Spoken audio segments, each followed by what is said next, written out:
Spring board की online classes में आपका स्वागत है। आज हम उत्तरी अमेरिका की प्रमुख नदियों के बारे में बात करेंगे। नदियों में देखिए, प्रमुख नदियों में एक एक करके हम रिवर्स को डिस्कस करते हैं। सबसे पहले ये जो वेस्टर्न साइड में पश्चिमी भाग में जो नदियां हैं उनको देखते हैं। यहाँ पर ग्रेट स्लेव झील से निकलने वाली एक प्रमुख नदी है मैकेंजी, ग्रेट स्लेव झील से निकलती है। यहाँ एक प्रमुख नदी है यूकॉन। इस तरफ यहाँ वॉशिंगटन राज्य जो है उत्तर पश्चिमी भाग यूएसए का, यहाँ एक नदी है कोलंबिया, ये दूसरी, ये तीसरी, और इसके बाद आगे यहाँ पर कोलोराडो नदी चौथी प्रमुख नदी। तो पहले इन चार नदियों को देखते हैं जो वेस्टर्न साइड में स्थित है। नदियों को देखें उससे पहले इनके आसपास जो सागरीय क्षेत्र है उसको भी देख लेते हैं। यहाँ इसके उत्तरी अमेरिका के उत्तर में यहाँ ब्यूफोर्ट सागर स्थित है, ब्यूफोर्ट सागर, ब्यूफोर्ट सी। इसके अलावा यहाँ अलास्का के ठीक पश्चिम में स्थित है बेरिंग सागर, बेरिंग सी। और उत्तरी अमेरिका के पश्चिमी भाग में वेस्टर्न साइड में यहाँ स्थित है पैसिफिक ओशन, प्रशांत महासागर।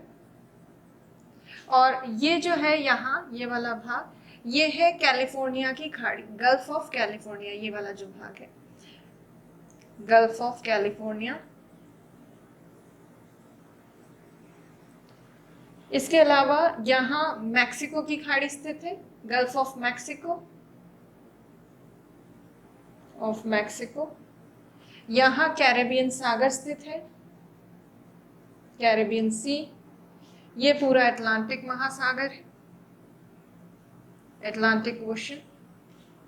यहाँ लेब्राडोर सी है, लेब्राडोर सी, लेब्राडोर सागर। ये वाला जो पार्ट है ये है हडसन की खाड़ी, हडसन बे, हडसन बे। यहाँ बैफिन की खाड़ी है। सो ये मेजर आसपास जो नॉर्थ अमेरिका के चारों तरफ सागरीय क्षेत्र है वो है। अब सबसे पहले हम यहाँ जो ये प्रमुख नदी है इसको डिस्कस करते हैं। ये है मैकेंजी नदी, ये कनाडा की एक प्रमुख नदी है मैकेंजी। मैकेंजी नदी जो है कनाडा की काफी प्रमुख नदी है और ये निकलती है ग्रेट स्लेव झील से। आपको याद होगा ग्रेट स्लेव झील हमने की थी जो कि सबसे गहरी झील है पूरे उत्तरी अमेरिका की। सो मैकेंजी नदी का उद्गम क्षेत्र ग्रेट स्लेव झील है। यहाँ से निकलने के बाद ये जाकर गिरती है ब्यूफोर्ट सागर में, ब्यूफोर्ट सी में जाकर गिरती है। कनाडा की सबसे मेजर रिवर है और मेजर रिवर होने के साथ साथ इस नदी का जो डेल्टा क्षेत्र है जहाँ इसका मुहाना है वहाँ पेट्रोलियम के रिजर्व्स मिलते हैं इसके मुहाने के आसपास। ब्यूफोर्ट सी में यहाँ जब ये गिरती है तो इसके यहाँ बहुत सारे पेट्रोलियम के रिजर्व्स हैं। पेट्रोलियम रिजर्व्स के अलावा गर्मियों के दौरान जब टेम्परेचर थोड़ा ठीक होता है और ये नदी का जल जो है वो पिघली हुई अवस्था में होता है तब यहाँ पर इसका उपयोग नेविगेशन के लिए भी किया जाता है, नौवहन के लिए। अदरवाइज सर्दियों में ये नौवहन योग्य नहीं होती है नदी क्योंकि ये जम जाती है। तो ये है मैकेंजी नदी जो कनाडा की प्रमुख नदी है। इस नदी के बाद अब हम बात करेंगे दूसरी मेजर रिवर का जो कि यहाँ स्थित है जिसका नाम है यूकॉन नदी। दूसरी मेजर रिवर यूकॉन। यूकॉन नदी जो है अलास्का राज्य में, यूएसए के अलास्का राज्य की प्रमुख नदी है यूकॉन। अलास्का राज्य की प्रमुख ये जो नदी है ये निकलती है मैकेंजी नाम के पर्वत से। आपको याद होगा मैकेंजी माउंटेन जो हमने वेस्टर्न कॉर्डिलेरा में किया था। इस पर्वत से निकलकर ये नदी यहाँ मैकेंजी पर्वत से निकलकर बेरिंग सागर में गिरती है, बेरिंग सी में जाकर गिरती है। अलास्का की मेजर रिवर है। उसके साथ साथ इस नदी के बेसिन में सोने के प्लेसर निक्षेप पाए जाते हैं, placer deposits of gold. Placer deposits का मतलब है काफी बारीक कण सोने के पाए जाते हैं, डिपॉजिट्स ऑफ गोल्ड। सो ये है अलास्का की प्रमुख नदी। अब तीसरी प्रमुख नदी यहाँ पे देखते हैं। ये जो तीसरी प्रमुख नदी है ये कोलंबिया नदी है और ये यूएसए के उत्तर पश्चिमी भाग में स्थित है, नॉर्थ वेस्टर्न पार्ट में।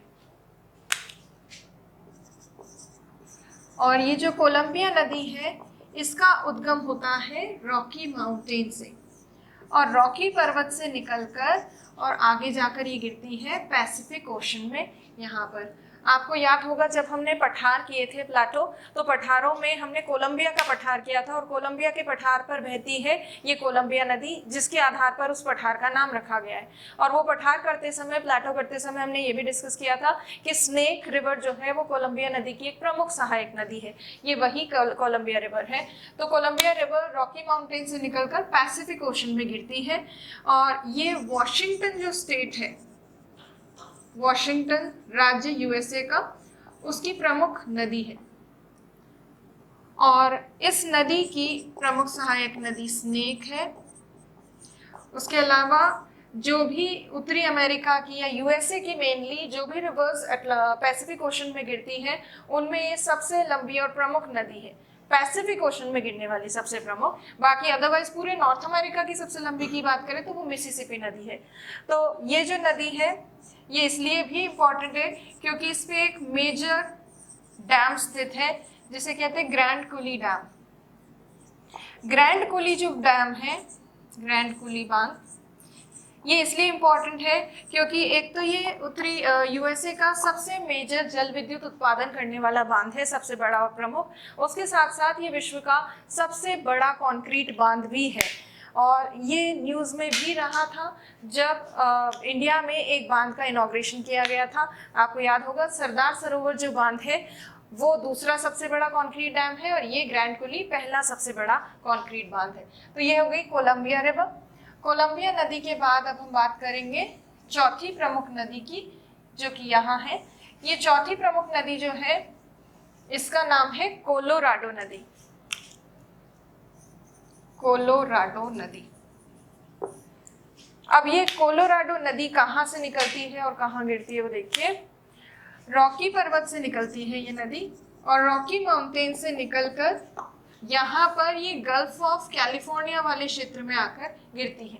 तो कैलिफोर्निया की खाड़ी में गिर रही है, कैलिफोर्निया गल्फ।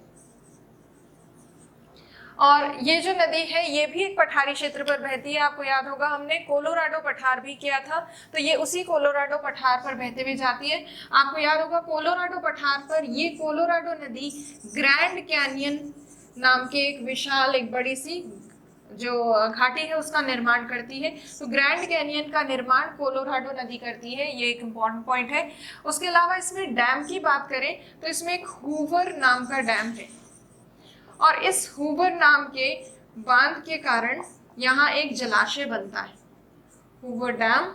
और इस हूवर डैम से मीड झील बनती है जो कि एक जलाशय है, मीड लेक।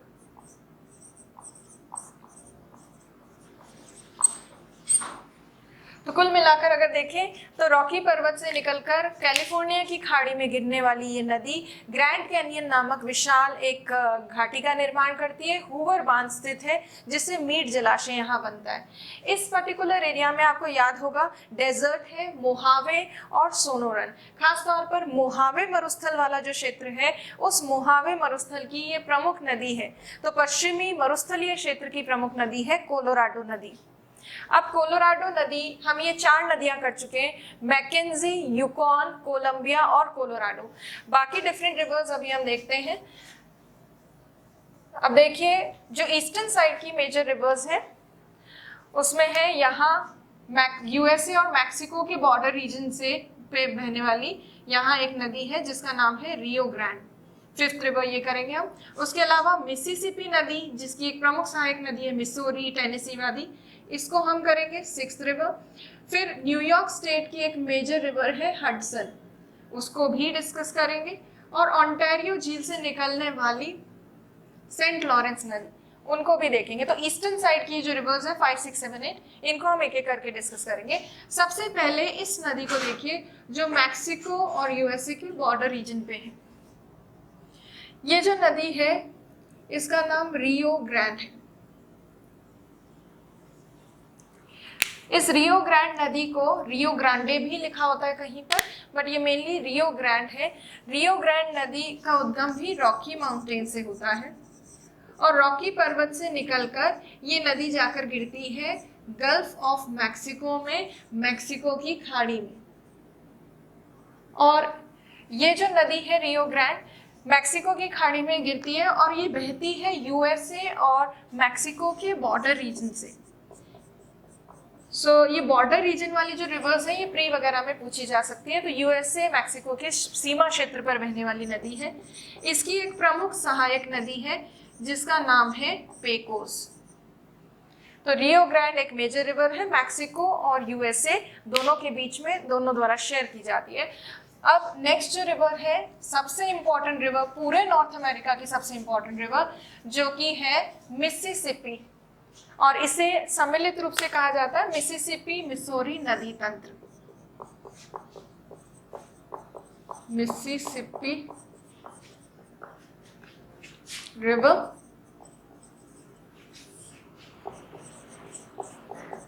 अब ये मिसिसिपी रिवर जो है, ये नदी निकलती है मिनेसोटा राज्य के इटस्का झील से।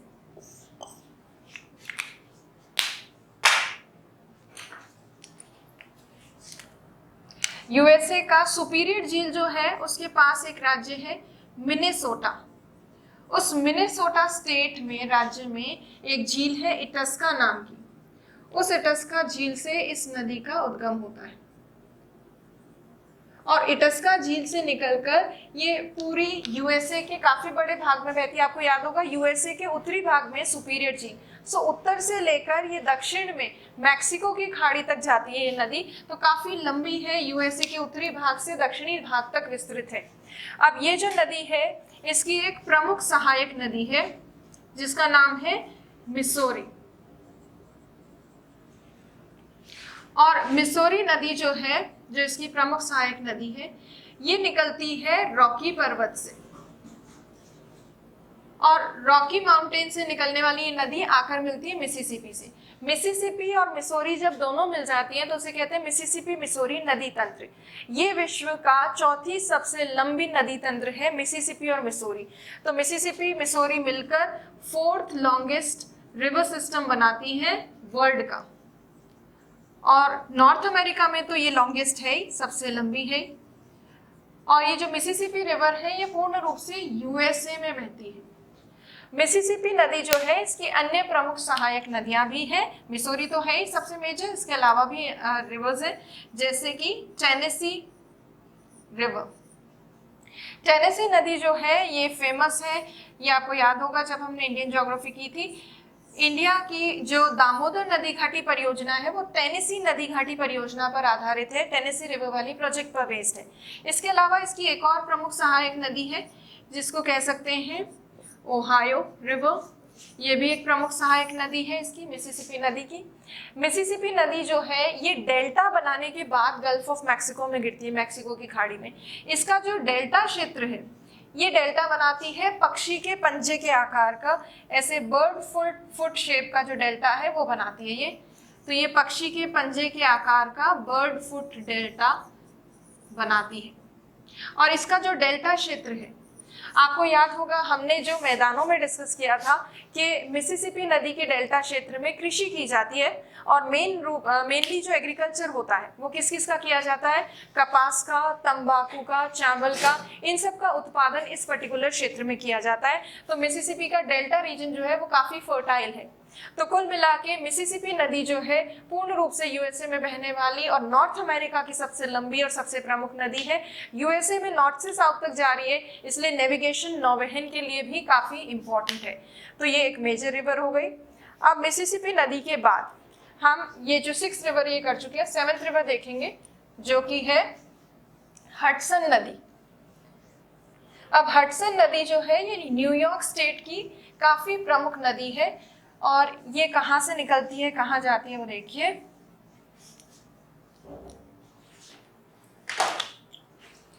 Seventh major river Hudson. Hudson नदी न्यूयॉर्क राज्य के, न्यूयॉर्क स्टेट में एक झील है हेंडरसन झील।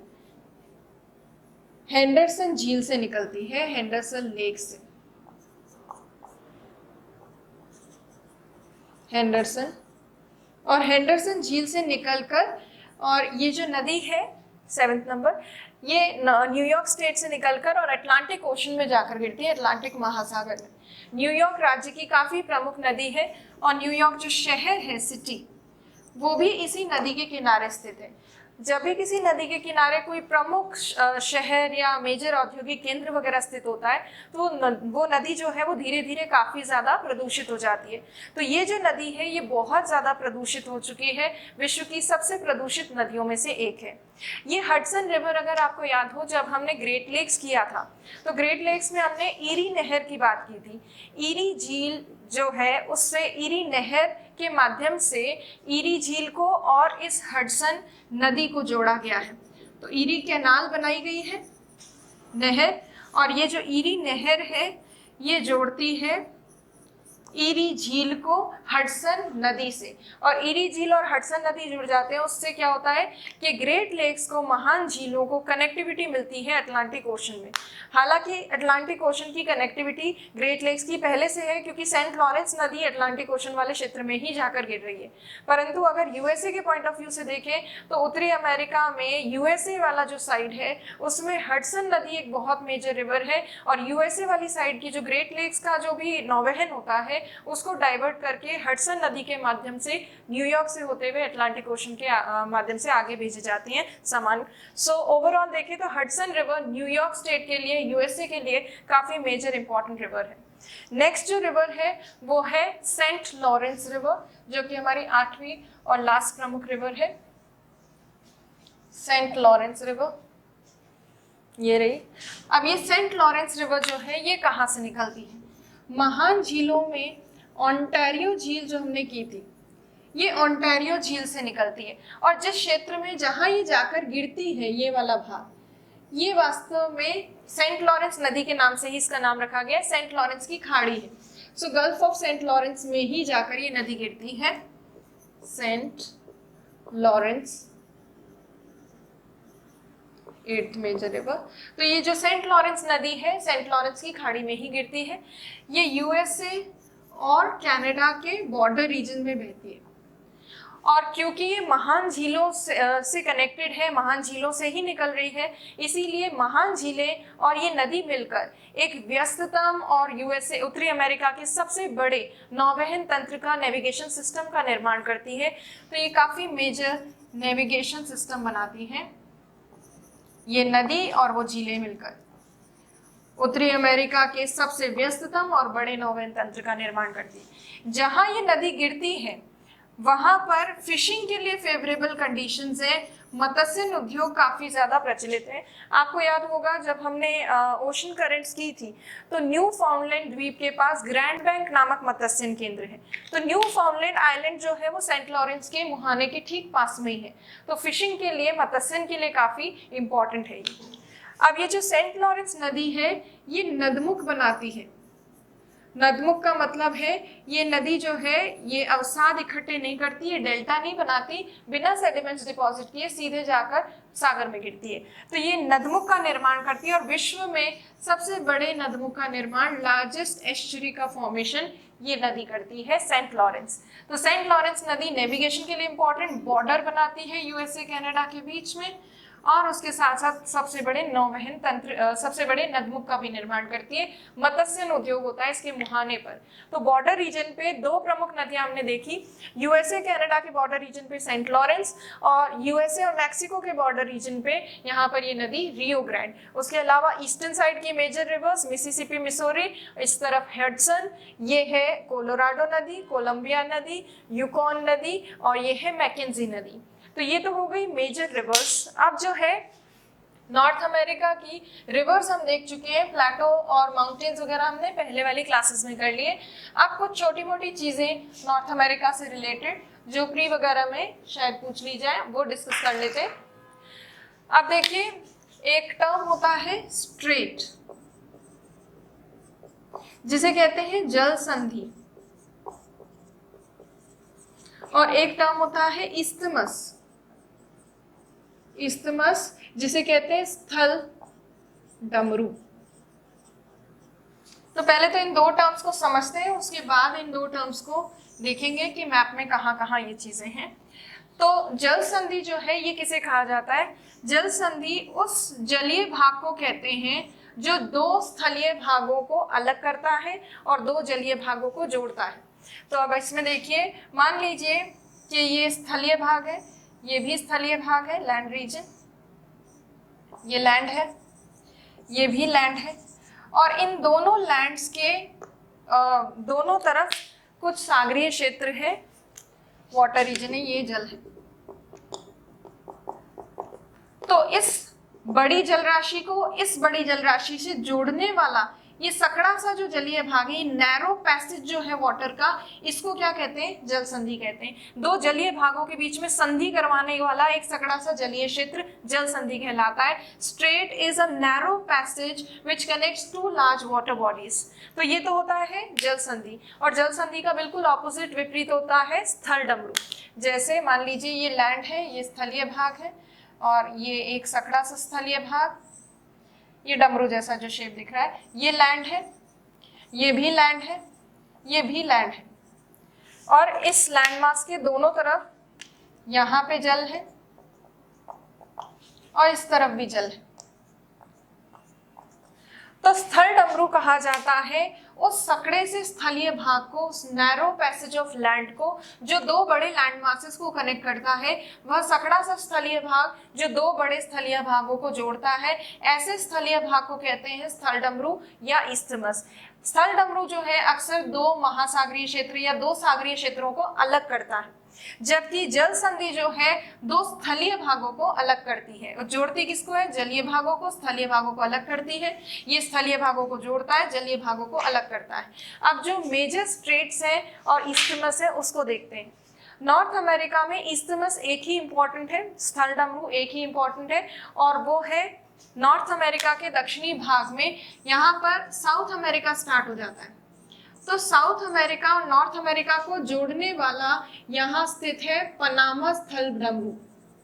अब इस पनामा स्थल डमरू वाले क्षेत्र में पनामा नहर ऑलरेडी बन चुकी है, इसीलिए इस्थमस जो है वो प्रॉपर्ली अभी है नहीं, बट पनामा इस्थमस स्थल डमरू जो है एक ऐसा सकड़ा सा स्थलीय भाग है जो उत्तरी अमेरिका और दक्षिण अमेरिका दोनों को जोड़ता है, कनेक्ट करता है। अलग किसको करता है? ये एक तरफ इसके है प्रशांत महासागर, दूसरी तरफ उसके है अटलांटिक महासागर। तो इस तरह से दो विशाल महासागरीय क्षेत्रों को अलग करता है और दो विशाल स्थलीय भागों को जोड़ता है। तो पनामा इस्थमस, पनामा स्थल डमरू इंपॉर्टेंट है।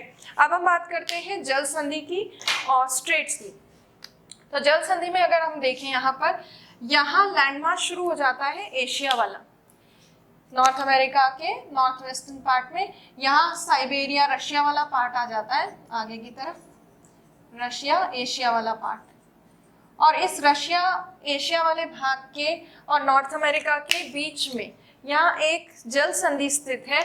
और जल संधि करें उससे पहले यहाँ बेरिंग सागर है, बेरिंग सी। इसके ठीक ऊपर यहाँ उत्तरी भाग में जो एंटार्क्टिक ओशन है, एंटार्क्टिक ओशन में आर्कटिक ओशन वाले क्षेत्र में एक सी है जिसका नाम है चुकची सागर, चुकची सागर। तो आर्कटिक ओशन का जो चुकची सागर वाला भाग है और बेरिंग सी वाला जो भाग है, इन दोनों को ये सकड़ी सी जल राशि यहाँ जोड़ती है, ये नैरो पैसेज, और इसे कहते हैं बेरिंग जल संधि। तो बेरिंग जल संधि जो है ये एशिया को नॉर्थ अमेरिका से अलग कर रही है, एशिया नॉर्थ अमेरिका को अलग कर रही है। जोड़ किसको रही है? बेरिंग सी को जोड़ रही है चुकची सागर से। और ये चुकची सागर अगर देखें तो किसका भाग है? एक महासागर का भाग है, आर्कटिक ओशन का भाग है। तो बेरिंग जल संधि हमारी पहली और प्रमुख जल संधि है। Bearing straight,